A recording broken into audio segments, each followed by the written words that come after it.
नमस्कार, आप देख रहे हैं एबीसी न्यूज नेटवर्क अतुल्य भारत चेतना और मैं हूं आपके साथ ज्योति कनौजिया। आइए नजर डालते हैं खबर की ओर। कमोलिया खास पे चल रही श्रीमद् भागवत महापुराण कथा में पवनेश जी महाराज द्वारा कथा प्रसंग सुनकर श्रोतागण हुए मंत्रमुग्ध। देखिए एबीसी न्यूज नेटवर्क अतुल्य भारत चेतना के लिए कमोलिया खास श्रावस्ती से मनीष कुमार मिश्रा की रिपोर्ट। श्रावस्ती जिले के गिलौला विकासखंड अंतर्गत स्थित ग्राम सभा कमोलिया खास में श्रीमद् भागवत महापुराण कथा का भव्य आयोजन चल रहा। कमोलिया खास में श्रीमद् भागवत महापुराण कथा का आयोजन योगेंद्र प्रसाद तिवारी जी के यहाँ किया जा रहा, जिसमें कथा व्यास श्री पवनेश जी महाराज के मुखारविंद से श्रीमद् भागवत कथा की सत्संग रूपी गंगा प्रभावित होती है। कथा के अलग अलग दिन पर भगवान की लीलाओं का वर्णन किया जाता है तथा श्रोतागणों को कथा के मर्म के आधार पर जीवन दर्शन का महत्व श्री पवनेश जी महाराज द्वारा बहुत ही सुंदर एवं भावपूर्ण तरीके से बताया जाता है। साथ ही कथा प्रसंग के दौरान संगीतमय तरीके से भजनों के माध्यम से भी लोगों को भगवान की भक्ति का मर्म समझाया जाता है।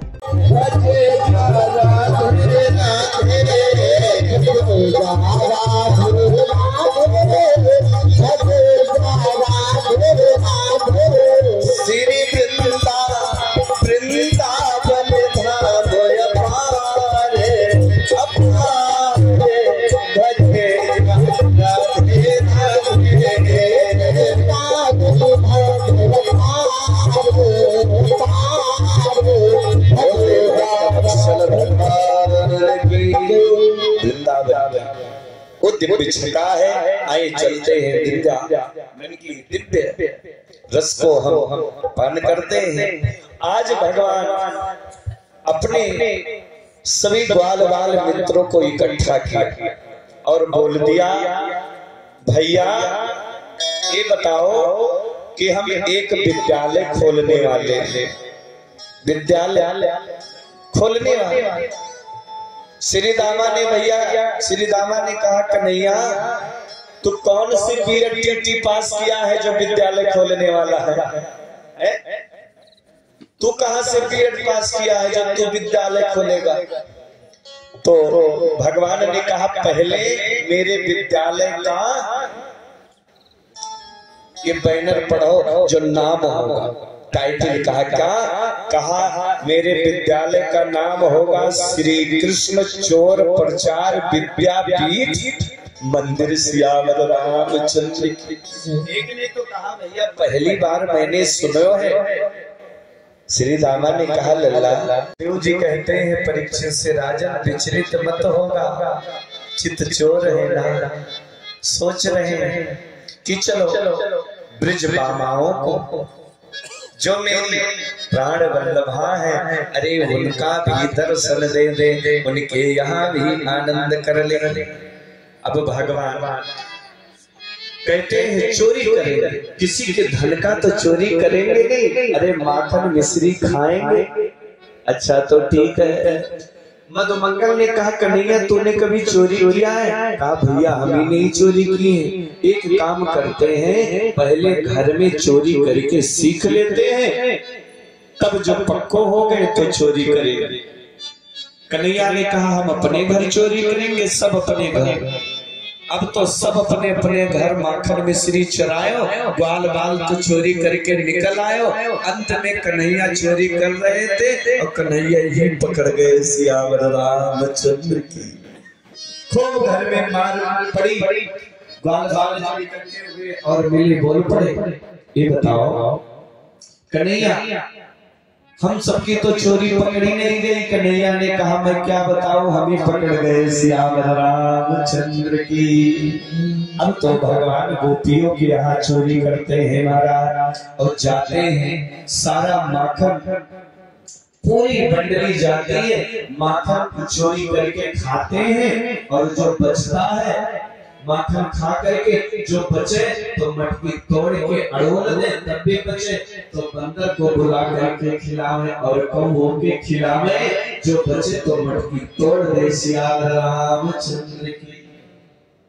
गोपी सोचने लगी, महाराज क्या एक दिन बीता, 2 दिन बीता, एक दिन चोरी करके निकल ही रहे थे, तैसे क्या किया, एक गोपी ने देख लिया और आकर के मैया से बुलाना दिया, उलौना दे दिया, तेरो लल्ला चोरी करता है।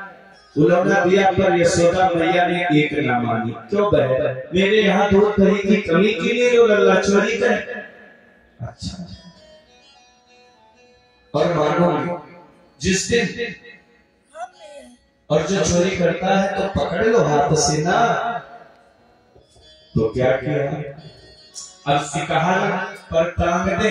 तो श्रीमान जब पहुंचे तो एक के ऊपर चढ़कर एक के ऊपर और अपना कन्हैया ऊपर करके सिकहर से दही निकाल करके मक्खन खा ले और फिर उतारे हुए कहा ये जल में सरोवर में स्नान कर रहे थे और कैसे निवस्त्र होकर के स्नान कर रहे थे। बाबा नारद भी उसी रास्ते से जा रहे थे। बाबा नारद को देख करके तब भी इन्होंने वस्त्र को नहीं पहना तो बाबा नारद ने श्राप दे दिया, अरे मूर्ख, बड़े बाप के बेटे, इसके मतलब ये नहीं है कि सम्मान और मर्यादा भूल जाओ, जाओ मूर्ख तुम जड़ हो जाओ। तब तो ये दोनों कुबेर पुत्र मणिग्रीव नल के ऊपर चरण में गिर पड़े, प्रभु उद्धार कब होगा। कहा जब यद कुल में कृष्णावतार होगा भूभार हटाना। यद कुल में द्वापर में जब भगवान कन्हैया आएंगे तब तुम्हारा उद्धार होगा। आज दोनों कुबेर के पुत्र स्थिति गा करके परम धाम गए। बोल दे भक्त वत्सल भगवान की। ये भगवान की लीला भी कहाँ की चल रही है, गोकुल की। कहाँ की, गोकुल। क्यों दिनेश भैया, है नहीं? तो जब आज जब वृक्ष गिरा, चारों तरफ हल्ला हुआ, मैया दुखी हुई आकर के खोली पड़ा कर। बाबा आनंद ने खरी खोटी माँ को कहा ऐसे पुत्रों से व्यवहार किया जाता। मैया सहम गई। आज बाबा आनंद ने तो प्लान बना लिया कि मैं गोकुल में रहबे नहीं करूंगा। क्यों जी? बाबा ने सोचा कि जब से मेरा लल्ला हुआ है, जब से जन्म हुआ है, तब से आए नए दिन कभी तृणावर्त आता, कभी सत्तासुर आता, कभी पूतना आता, बहनी को जगा दो आता है महाराज। तो इसीलिए छोड़कर अब बाबा नंद के संग में अकेले नहीं, पूरे 9 भाई नंद उपनंद और इतने नहीं पूरा ब्रजबासी गोकुलवासी चल दिए। कहा वृंदावन सियावर रामचंद्र की। ऐसी वृंदावन धाम एक रज रेणुका पे चिंता वारी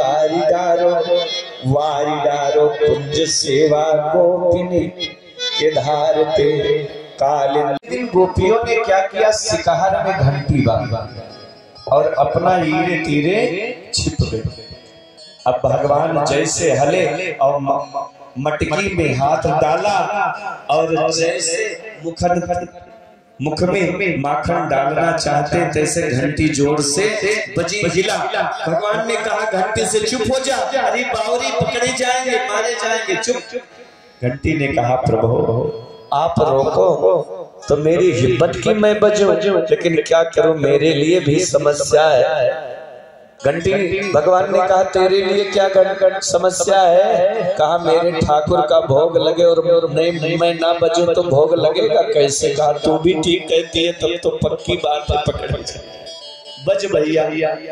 बजी घंटी और तैसे बजी घंटी, सारी गोपियां आई। श्रीमान एक के ऊपर चढ़े, सिकहर से निकाल रहे गोपियां। घंटी बजते हुए निकली तो जो बाल थे एक करके सब भागे और श्रीमान सिकहर पकड़े लटके हैं सियावर रामचंद्र की। सिकहर पकड़े लटके गोड़ चलाए रहे हाथ से, सबके तो भाग गए। गोपियों ने पकड़ ले, बड़का चोर पकड़ा गया। अब तो बोल पड़ी, अरे यशोदा मैया। खबर में बस इतना ही। बने रहें ABC न्यूज नेटवर्क अतुल्य भारत चेतना के साथ।